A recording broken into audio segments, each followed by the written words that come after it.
Good day, Saints. This is the Reverend Thomas Ramick Jr., your rector, and I'm coming to you from a very familiar place, the parish hall.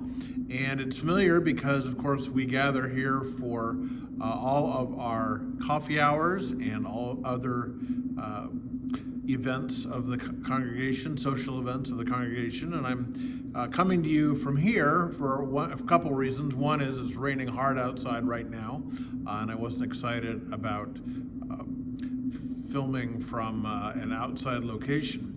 But more importantly, this coming Sunday, we will be celebrating and reading about Jesus' appearance to the disciples on the road to Emmaus, and specifically of them inviting him to stay with them rather than walking on into another location, and that he was, as it says, known to them in the breaking of the bread.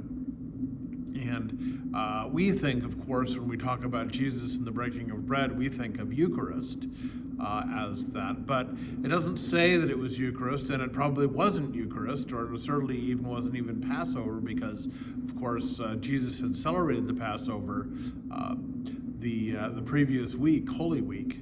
And so it was very, very likely simply breaking bread, simply sharing a meal together.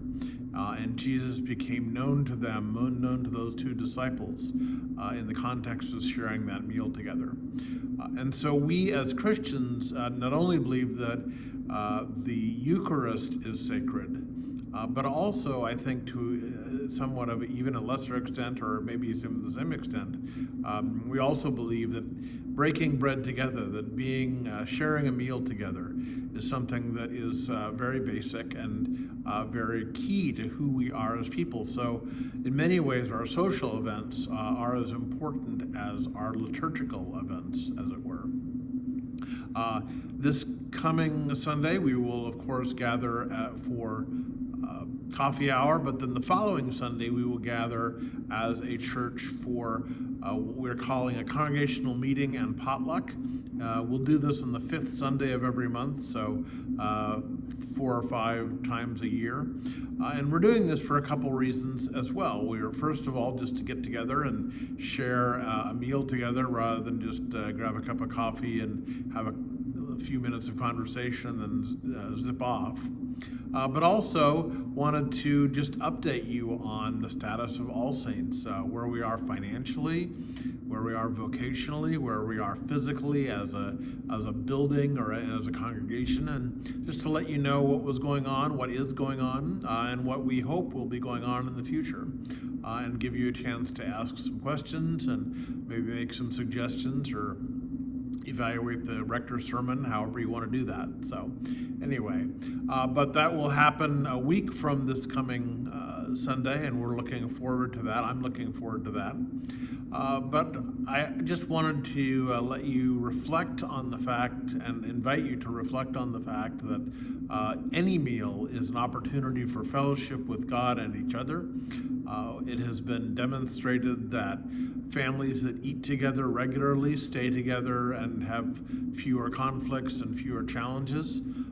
That when people grab food and zip off to their various things that they need to do, their various appointments, that it's much less effective as a way of bonding the family together than when they are together around a dinner table, sharing a meal and sharing their lives with one another. So invite you to do that as much as you possibly can with whatever family and friends you have.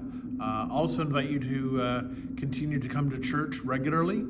As someone said, God is everywhere, but we have a specific appointment with God every Sunday morning when we know God and Christ will show up, and we are looking forward to seeing God in that place, in our sanctuary, and to seeing one another in there, and then to also, of course, seeing God at work in each other as we share coffee, conversation, and eventually break bread together. So invite you to be a part of that. Invite you to be a part of All Saints if you aren't already a regular part of it. And most of all, invite you to participate in the Eucharist with us as we gather around the holy table, the altar, and share that. I think that'll be it for this week. I invite you to continue to pray for me and for the church and for one another as we move through this time of Eastertide and into Pentecost and the summer months. God bless.